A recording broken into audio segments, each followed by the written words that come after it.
The quiet town of Hawkins at dusk, with a deserted bicycle lying on a lonely road, hints at the mysterious disappearance of young Will Byers. The eerie atmosphere sets the tone for the chilling events to follow.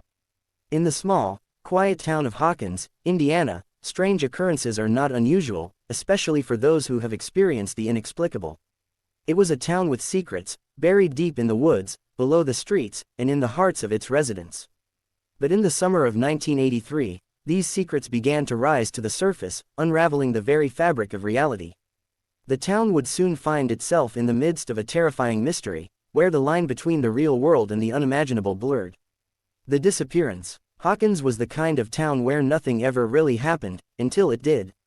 On the night of November 6, 1983, 12-year-old Will Byers vanished without a trace.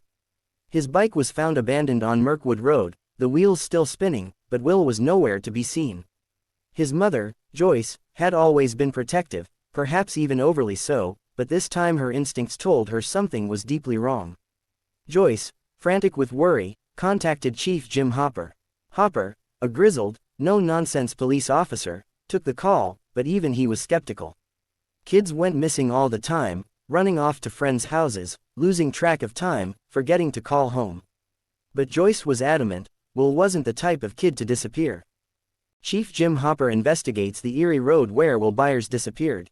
His flashlight cuts through the misty night, setting the mood for the mysterious search. Hopper reluctantly opened an investigation, and the search for Will began. Friends and neighbors joined the effort, combing the woods and fields, but there was no sign of the boy. Only his bike, lying eerily on the side of the road, gave any indication that something was amiss.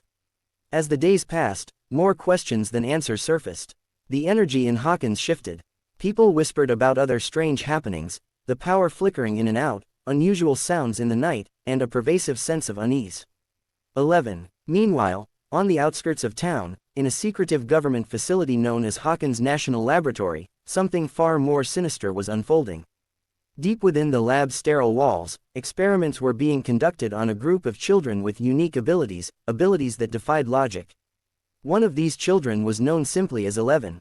11 had spent her entire life inside the lab. Raised in isolation, she knew nothing of the outside world.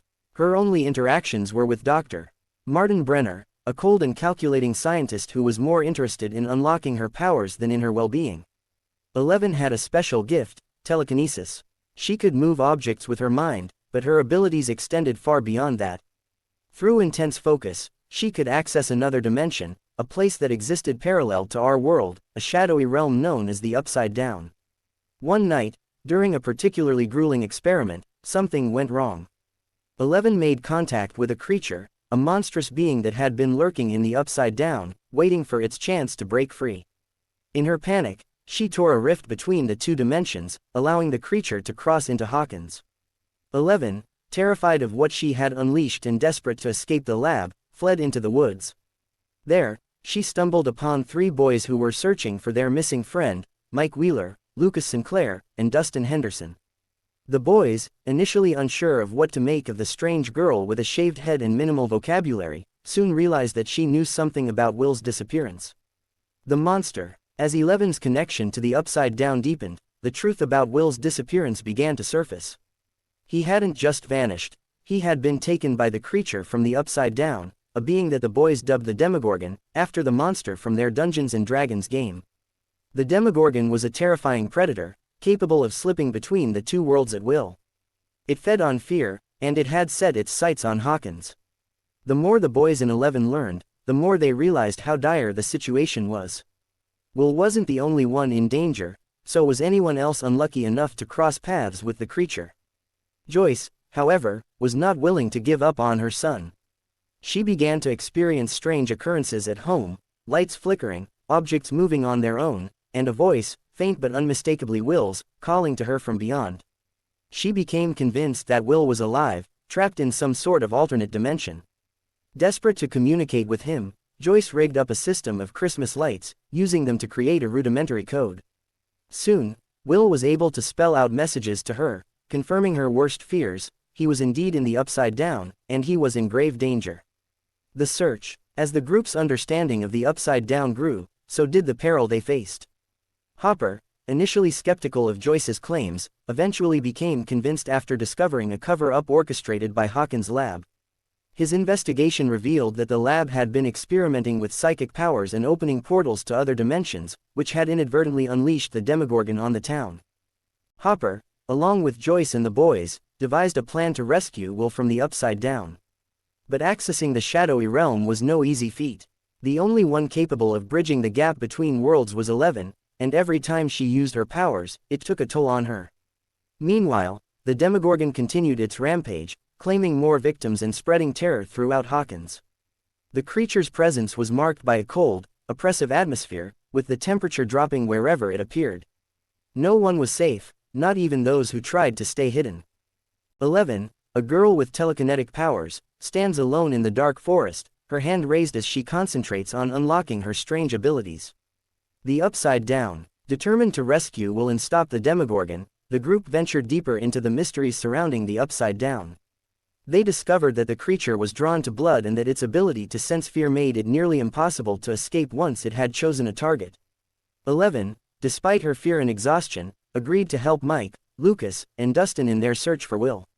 Using her telekinetic abilities, she was able to locate a gate to the Upside Down. With the help of Hopper and Joyce, they entered the dark and twisted mirror of Hawkins.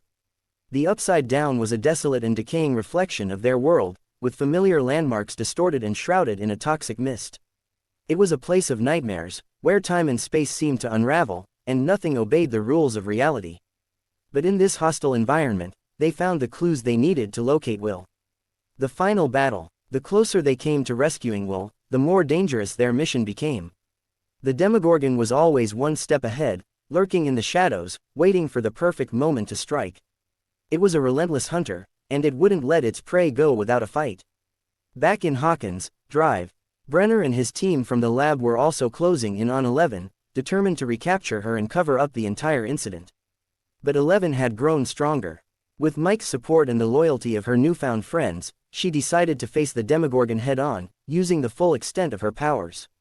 The final confrontation took place at Hawkins Middle School, where the group lured the Demogorgon into a trap. It was a desperate plan, but it was the only chance they had to stop the monster and save Will. As the creature appeared, emerging from the shadows, it attacked with ferocity.